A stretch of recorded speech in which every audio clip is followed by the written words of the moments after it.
পেয়ারার বাগানে দেখতে পাচ্ছেন শত শত পেয়ারা, শত শত পেয়ারা এইভাবেই প্রতিদিন বিক্রি হয়। খুব সুন্দর।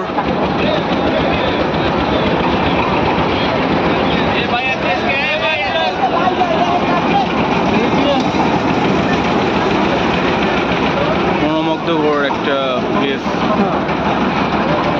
সত্যি আপনারা না আসলে অনেক মিস করবেন, এত সুন্দর একটা জায়গা। বৌদির ভাসমান হোটেল বিখ্যাত।